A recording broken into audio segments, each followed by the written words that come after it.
La science et nous. Une émission proposée par Sylvie Vauclair.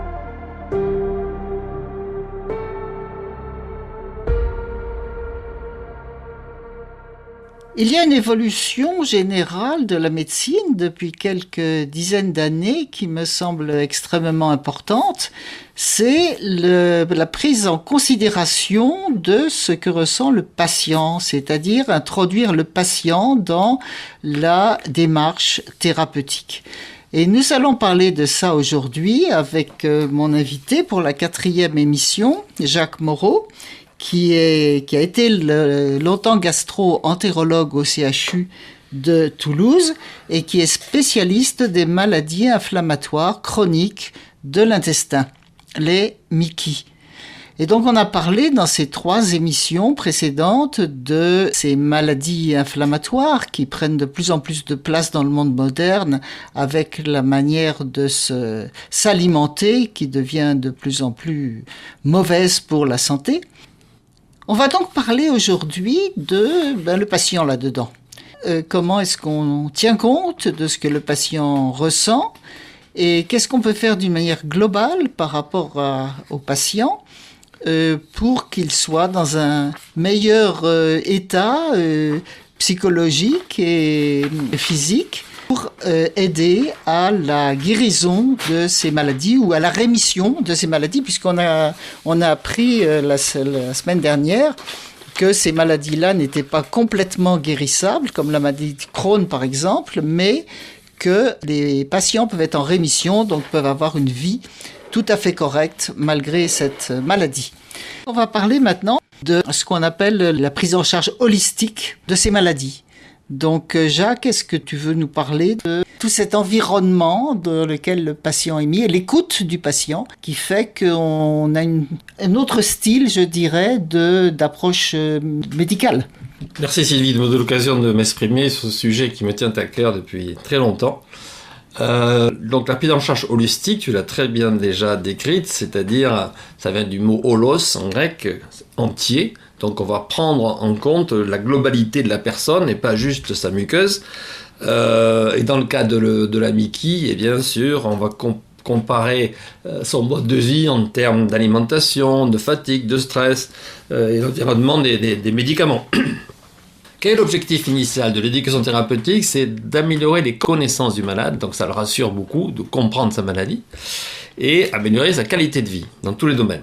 Alors, les pionniers de tout ça ont été les diabétologues. J'ai été charmé, ravi de travailler avec les diabétologues. Et on ne peut pas imaginer aujourd'hui une équipe de diabétologie qui n'a pas un statut d'éducateur thérapeutique, au sens où les patients gèrent leur diabète de façon autonome maintenant. On évite tous les accidents de coma diabétique, d'hypoglycémie majeure, parce que les plus jeunes diabétiques, les plus adolescents, ils sont déjà formés. Ça a été un progrès fantastique, je dirais vital pour eux. Alors pour nous, comment ça se passe? Il y a ce qu'on appelle une consultation d'annonce. Donc on prend le temps d'expliquer au malade sa maladie, de dire effectivement qu'on ne peut pas forcément la guérir, on ne sait pas très bien la guérir, mais en tout cas on peut la mettre en rémission prolongée et lui permettre de vivre normalement. Et si le gastro-entérologue perçoit ce besoin de connaissances supérieures, il confie très vite ce malade à une infirmière spécialisée d'éducation thérapeutique qui va faire ce qu'on appelle un diagnostic éducatif. Donc il va tester un peu les connaissances, les compétences du patient, et il va lui reposer des questions. En réajustant ces questions, on va essayer de bien comprendre si dans les réponses du malade tout a été compris ou pas, s'il y a des angoisses, essayer de le faire parler. Il faut que lui parle et non pas le médecin. Et on va finalement sélectionner les patients. On ne peut pas éduquer 200 000 patients en France, ça c'est pas possible, donc on va sélectionner les patients qui sont les plus susceptibles d'en bénéficier. Et puis on va lui parler de ce programme éducatif, donc qui se déroule en séance individuelle, en atelier, on va y revenir. En tout cas, l'idée c'est d'échanger. Parce que pour le médecin gastro-entérologue, je dirais standard, qui n'a pas tellement cette ambition éducative, et qui est surtout pressé par le temps, souvent ça, lui ce qui l'intéresse c'est que les symptômes du malade soient contrôlés et que sa muqueuse soit cicatrisée à la coloscopie. Mais pour le malade, ça ne suffit pas. Parce qu'il va vous dire, oui, vous êtes content, mais moi, docteur, ça me suffit pas. Je ne suis pas bien dans ma peau, je suis pas à l'aise, je peux pas faire le travail que je voudrais faire, j'ai mal au ventre encore, je suis fatigué, je peux pas faire de sport. Donc c'est cet aspect-là de sa maladie qui va prendre en charge et pas forcément juste la cicatrisation de sa muteuse. Alors dans ces programmes, il y a des outils éducatifs assez simples, enfin un portfolio avec des dessins, des schémas, des tableaux anatomiques. Et on va s'aider pour ça de pas mal de personnel assez qualifié. D'abord les fameux patients experts, donc c'est des gens qui ont été eux-mêmes porteurs de cette maladie, plus ou moins bien contrôlés, et qui savent en parler avec leur langage, leur discours, leurs mots, et qui rassurent beaucoup les patients. C'est très, très émouvant même de voir cet échange de patient expert à patient quand ils rentrent dans les ateliers d'éducation. Diététicienne, psychologue bien sûr, stomathérapeute, c'est les infirmières qui s'occupent des stomies, des poches là. C'est pas évident d'avoir une poche sur le ventre avec les selles qui sortent, donc il faut là aussi appréhender ça de façon beaucoup plus commode grâce à des systèmes qui marchent très bien, qui sont très étanches et qui permettent d'avoir une vie pratiquement normale. Après il y a tout l'aspect assistance sociale, handicap, et puis les coachs sportifs aussi. Pour apprendre aux malades, je vous raconterai une petite anecdote là-dessus. Les sophrologues. Donc le but général, c'est de rassurer le malade et de lui donner de plus en plus d'autonomie dans la gestion de sa maladie. Voilà, et après des systèmes plus originaux de e-learning, d'apprendre par voie électronique sur des plateformes. Il y a une plateforme qui marche très bien qui s'appelle Mickey Connect par l'association des malades, l'AFA, là. Très très bonne plateforme. Alors le bénéfice, je suis très fier d'avoir publié un article grâce au GTED, encore une fois, ce groupe de recherche multicentrique français. On a inclus dans cet essai, comme un essai thérapeutique, des patients éduqués et des patients non éduqués. Et on a comparé 300 patients. Et on a démontré, scientifiquement, c'était la première fois au monde, qu'on démontrait que l'éducation thérapeutique dans les Mickey, ça servait à quelque chose, parce qu'ils étaient plus compétents, ils avaient une qualité de vie améliorée dans tous les domaines. Donc ça m'a encore plus motivé pour développer cette activité.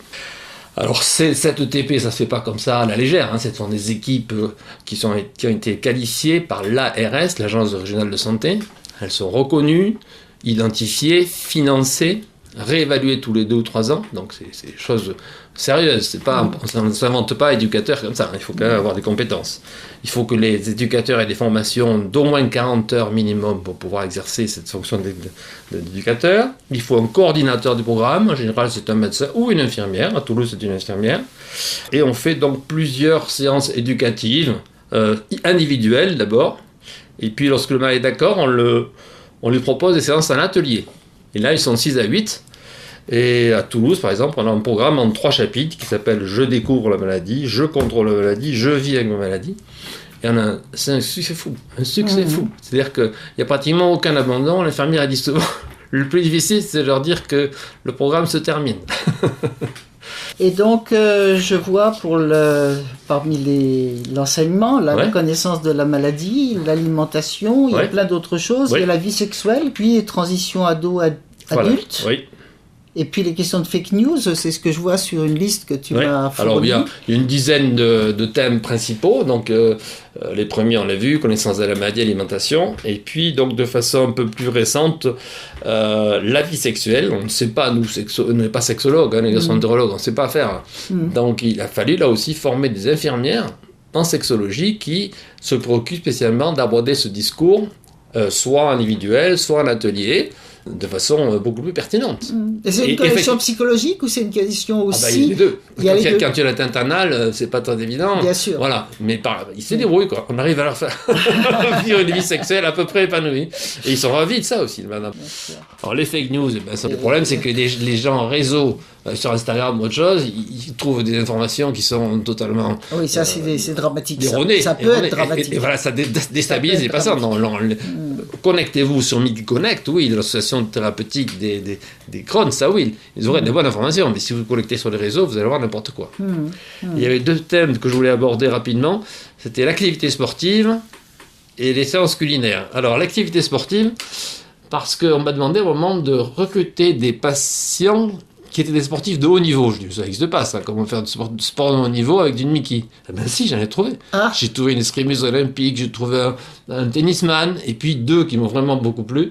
Un skipper, je peux citer son nom parce qu'il est très médiatisé maintenant, il s'appelle Pierre-Louis Atwell. Oui. Il a aussi qui s'appelle Vogue avec un crâne.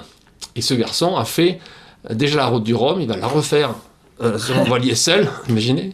Il a fait des régates avec une stomie, avec une poche. Enfin, c'est un type extraordinaire et qui surtout a été très imprégné d'éducation thérapeutique, ce que je défends, à tel point qu'il est devenu lui-même patient expert. Et donc quand il présente ses films, vidéos magnifiques de voile, il fait toujours un chapitre ce que m'a apporté l'éducation et ce que je fais aux patients aujourd'hui. Ah, Voilà. c'est réjouissant ça. Enfin, Ça, c'est très beau. Oui. Et une autre qui est très sympathique aussi, une cycliste qui a été recordman woman de l'heure de vélo à 45 ans, je crois. Je dis, mais vous avez une RCH, mais quand vous pouvez faire de la bicyclette pendant 1 heure avec une rectocolite et des selles tous les quarts d'heure? Et bien là aussi, c'est, je sais pas, un miracle de la physiologie humaine. Le mental, le cerveau, en fait, bloque, Pendant ce temps-là, elle a pas sidère de les problème, symptômes, c'est elle ça? monte sur son vélo, Ah, oui. elle n'a rien. Ah, Et mais elle redescend des mais bicyclettes. ça, c'est fou, ça. C'est sûrement des endorphines, je ne sais pas, tout ce qui peut sécréter en toilette. Mais Ça, la c'est communication. fou, quand on est Voilà. occupé à quelque chose, les La problèmes concentration physiologiques, mentale, la charge mentale, Ah oui, c'est fait fou. que. Et elle dit aussi, c'est très amusant, que la fatigue du vélo, c'est extraordinaire. Mais la fatigue de la maladie, c'est bien pire. Ah. Tu vois? Eh ben, dis donc. Ouais. Et alors, la cuisine, alors? Alors la parce cuisine, qu'on ça va c'est arriver assez bientôt à la intéressant fin, aussi là. parce que du coup là aussi on a cherché des Ok, chefs. et vous avez des gens qui leur font des cours de cuisine? Voilà. Et oui, dans les services, c'est il y a services qui sont génial. équipés de cours de cuisine. Et on a retrouvé là aussi, on a fait une enquête des chefs étoilés qui avaient des Mickey. Ah, Et alors, il vous explique ce qu'il faut manger. Enfin, on reviendra à les règles de l'alimentation tout à l'heure, mais il vous donne des conseils extraordinaires. Justement, notre prochaine journée nationale de la féminisation a lieu à Lyon, avec un chef étoilé, 3 étoiles, qui va nous faire la cuisine. Ah, C'est bah, un dis spécialiste donc. des champignons. On dit les champignons, avec gens qui ont la diarrhée, c'est pas terrible. Eh bien, certains champignons, les pleurotes et pas les girolles, enfin, je sais pas pourquoi, hein. Je connais pas tous les détails, mais il sait faire, lui, de la cuisine avec des champignons chez des gens qui ont des maladies inflammatoires intestinales. Écoute. Moi, ça me fait plaisir de Ouais. terminer ces 4 émissions avec quelque chose de si réjouissant. Tout à fait. Est-ce qu'il y a quelque chose que tu souhaitais dire Bon, de... globalement, il faut donc manger la healthy diet, le bon régime, le Oui. régime sain. Oui. Hein, manger des fruits et légumes de saison, éviter tous les plats industriels, préférer le poisson, la viande blanche plutôt, cuisiner à la maison, cuisiner vapeur ou avec de l'huile d'olive, adopter de végétal, il n'y a pas de protéines végétales qui peut remplacer les protéines animales, et évidemment, éviter tout ce qui est aliments ultra transformés, hein, tout ce qui contient des additifs, des conservateurs, tout ce qui est soda, boissons sucrées, les colas, les iced tea, autre chose, les céréales industrielles, les plats préparés, les plats sous cellophane, les pizzas, tout ça. Stop. Ça fait mal, c'est sûr que ça va mal le microbiote. Eh bien, je suis très contente de terminer ces 4 émissions par des conseils Voilà. aux gens. C'est vraiment Ça, très plus bien. activité physique régulière. Et activité physique régulière. Voilà. Eh bien, merci beaucoup, Jacques, Avec pour plaisir, ces Sylvie. 4 émissions qui ont été passionnantes. Et puis, bonne continuation dans tout ce que tu fais avec ces patients, certains de très haut niveau. Malgré l'IA, je pense l'expertise au sens médical du terme, elle est quand même encore. Alors, bonne continuation. Merci beaucoup.